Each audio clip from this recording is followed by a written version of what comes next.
ओम नमः शिवाय। सृष्टि की रचना के बाद एक बार क्या बात है कि ब्रह्मा जी और विष्णु जी में एक डिबेट हुआ कि श्रेष्ठ कौन है।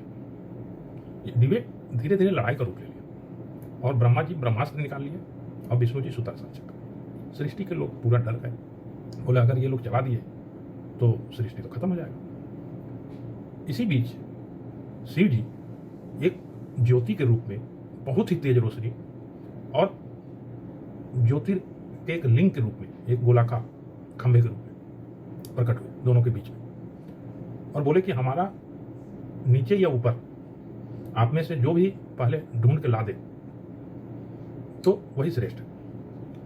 विष्णु जी बराह का रूप लिए और वो नीचे की ओर चल पड़े। ब्रह्मा जी हंस में बैठ के ऊपर की ओर चल पड़े। सालों साल वो लोग ढूंढते रहे, लेकिन न आदि मिला न अंत मिला, न नीचे का छोर मिला न ऊपर का छोर मिला। विष्णु जी हार मान के फिर धरती पर लौट आए और नतमस्तक होके हाथ जोड़ के शिव जी को बोले कि हम ढूंढ नहीं पाए। ब्रह्मा जी ऊपर से जब नीचे आए तो उनके हाथ में केतकी का फूल था।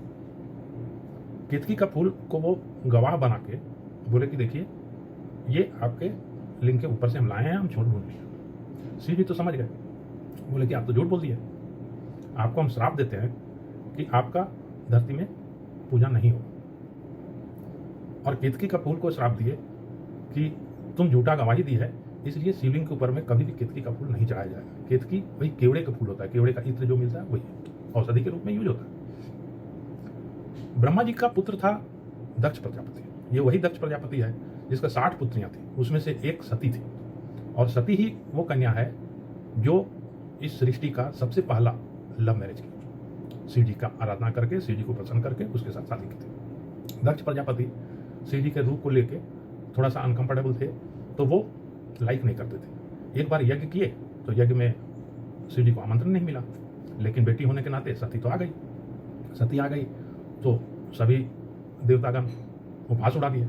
सती उसमें गुस्से से उसी हवन कुंड में अपने आप को सती कर डाली। इस कथा को सुन के शिव जी बहुत नाराज हुए। शिव जी आए और दक्ष प्रजापति का सर को धड़ से अलग कर दिया। तो सब देवतागण बोले कि भाई गलती सबका है, हमारा भी है, तो इसको माफ कर दीजिए। वो तो महादेव तो है ही दयालु। वो बोले कि ठीक है, इसके ऊपर बकरे का सर इम्प्लांट कर दीजिए। इसका देखिए कथा सुनने में तो आपको ऑड लगेगा, लेकिन इसका बहुत गहरा रहस्य है। दक्ष का अर्थ होता है अहंकार, गुणी। दक्ष मतलब गुणी, ज्ञान। तो उस अहंकार, ज्ञान और ज्ञान के साथ अहंकार भी आता है।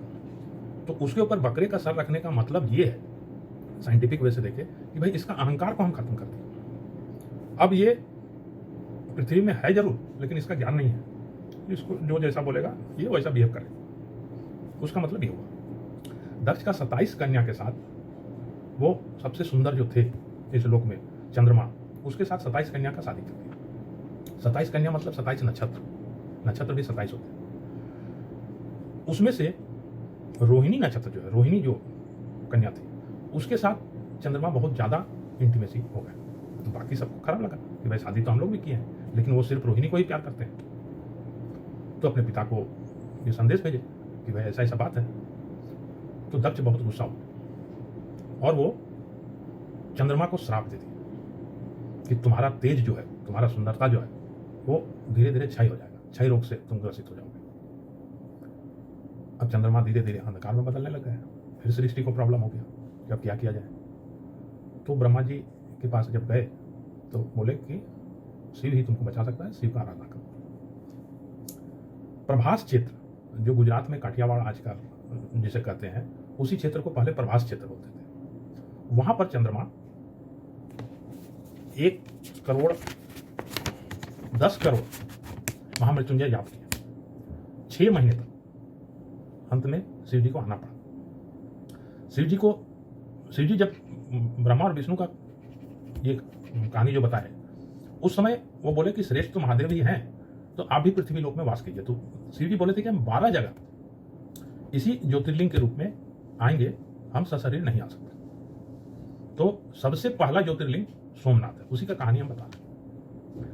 जब चंद्रमा 10 करोड़ महामृत्युंजय जाप किए तो फिर शिव जी प्रकट हुए, बोले कि भाई तुमको तो श्राप मिला हुआ है, हम तुम्हारा श्राप पूरा नहीं हटा सकते, तो एक काम करते हैं कि तुम 15 दिन तक धीरे धीरे रोशनी को प्राप्त करोगे, फिर अगला 15 दिन धीरे धीरे तुम्हारा रोशनी छाई होगी। ये सर्किल चलता रहेगा ताकि तुम रहो भी और दक्ष का श्राप भी काम करेगा। एक तो वही हो गया आपको शुक्ल पक्ष और कृष्ण पक्ष। पहला 15 दिन धीरे धीरे चंद्रमा बढ़ता है और दूसरा 15 दिन धीरे धीरे छाई होता है, और अपने शीश में वही अर्धचंद्र को वो धारण किए। अब ये तो हो गया, आशीर्वाद दे दिए, चंद्रमा का भी ये हो गया। तब वो रिक्वेस्ट किए कि आप हमारे इस लोक में विराजमान हुए। तो वही सोमनाथ में पहला ज्योतिर्लिंग के रूप में शिव जी का आगमन हुआ। चंद्रमा के तपस्या है, चंद्रमा को सोम भी बोला जाता है, इसीलिए उस जगह का नाम सोमनाथ हुआ। सोमनाथ का यही कहानी है। अब कुछ हम आपको इसका हिस्टोरिक एस्पेक्ट भी बताते हैं। 2026 में अफगानिस्तान से महमूद गजनवी ये आक्रमण किया सोमनाथ पर। उस समय तक सोमनाथ में शिवलिंग जो था वो हवा में तैरता था, वो न जमीन में था, विदाउट बेस एक लिंग के रूप में था। उसको मैग्नेटिक लेविटेशन बोलते हैं, चुंबकीय ताकत। जो आप जापान में या ये पटरी को छोड़ के ट्रेन जो दौड़ता है, वो टेक्नोलॉजी वैदिक शास्त्र में इंडिया में पहले से था मौजूद। उसमें एक बेस में चुंबक था, एक गुंबद में चुंबक था। उस चुंबकीय शक्ति के आधार में ही वो हवा में तैरता था शिवलिंग। तो जब गजनवी देखा, वो फिर चुंबक को ढूंढ के चुंबक को तोड़ डाला, हटा डाला। एक बहुत तेज आवाज के साथ शिव जी धड़ाम से गिर गए जमीन के ऊपर। उसके बाद से फिर वो टेक्नोलॉजी खत्म हो गया। तो ये तो हो गया पहला आक्रमण। दूसरा आक्रमण किया 1299 में अलाउद्दीन खिलजी ने, वो भी लूटा, वो भी मंदिर तोड़ा। तीसरा आक्रमण किया था 1706 में औरंगजेब ने। सोमनाथ में इस तरह बार बार हमला होता रहा और बार बार सोमनाथ का पुनरुद्धार हुआ और भी विराट रूप में मंदिर बना हर बार की तरह। प्रभास क्षेत्र वही क्षेत्र है जहां कृष्ण जी अपना प्राण त्यागे थे, उसी क्षेत्र में, उसी जंगल में। कृष्ण युग का, द्वापर युग का अंत वही हुआ, उसके बाद से कलयुग आया। बाकी तो जगन्नाथ स्वामी का तो आपको बताइए थे, कृष्ण जी का जो हृदय है वो बहता हुआ चला आया, तो पुरी में जगन्नाथ स्वामी के रूप में स्थापित हुए। सोमनाथ, चूंकि सोम चंद्र को बोलते हैं, इसीलिए शिव जी का नाम चंद्रशेखर भी है। और 27 कन्या तो नक्षत्र है। अब इसका कुछ साइंटिफिक वे में डिस्क्राइब करते हैं। देखिए, दक्ष का मतलब होता है निपुण, कुशल और तर्क, और जो बाद में काट के बकरा का सर लगा दिए तो उससे वो अज्ञानी हो गया। और चंद्रमा का होता है भावनात्मक और मन का प्रतीक है। मनुष्य के मस्तिष्क में दो भाग है।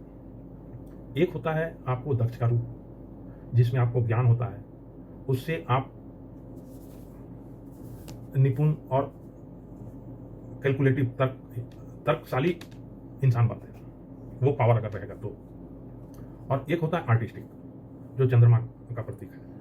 वो एक्टिव होने से, जैसे कवि हो गया, गायक हो गया, कलाकार हो गया, ये सब उससे बनते हैं। तो ये हो गया दो रूप मस्तिष्क का। इसी को बैलेंस करने के लिए शिव का जरूरत पड़ता है। शिव इसी चीज को बैलेंस करते हैं।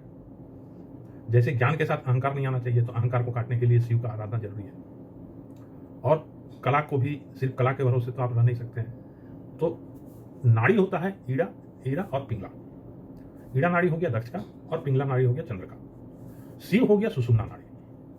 आज जो न्यूट्रॉन, प्रोटॉन और इलेक्ट्रॉन, मनुष्य के जीवन में यही ब्रह्मा विष्णु महेश है।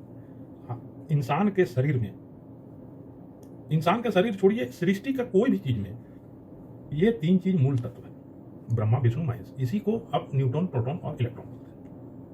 यही एनर्जी है, एनर्जी का सोर्स यही सबको कंट्रोल करता है। लोग जो बोलते हैं कि ये मृत्यु का प्रतीक है या संहार का शिव जी है, वो नहीं है। उसका मतलब हो गया वो बैलेंस करते हैं। आपके जीवन को बैलेंस करने के लिए शिव बहुत जरूरी है। वही सुषुम्ना नाड़ी हो गया, जो इंसान को बैलेंस करता है, माइंड को बैलेंस करता है। ये हो गया आपको साइंटिफिक वे ऑफ थिंकिंग। ये तो पहला सोमनाथ का कहानी आपको बता दी है, हिस्टोरिक भी बता दी है, माइथोलॉजिकल भी बता दी है, और आजकल जेनजी लोग यही भाषा सुनते हैं, उसी भाषा में बताने का कोशिश की। अब दूसरा ज्योतिर्लिंग अगले भाग में। धन्यवाद। ओम नमः शिवाय। वीडियो में एक करेक्शन है, हम गलती से 2026 बोल दिए, वो एक्चुअली जो आगमन हुआ था वो 1026 में हुआ था, 1026, जो मोहम्मद महमूद गजनवी किया था। वो गलती से हम 2026 बोल दिए हैं, उसके लिए क्षमा प्रार्थी हैं। और अगर वीडियो आपको इन्फॉर्मेटिव लगे तो लाइक जरूर कीजिए, सब्सक्राइब कीजिए, सजेशन दीजिए।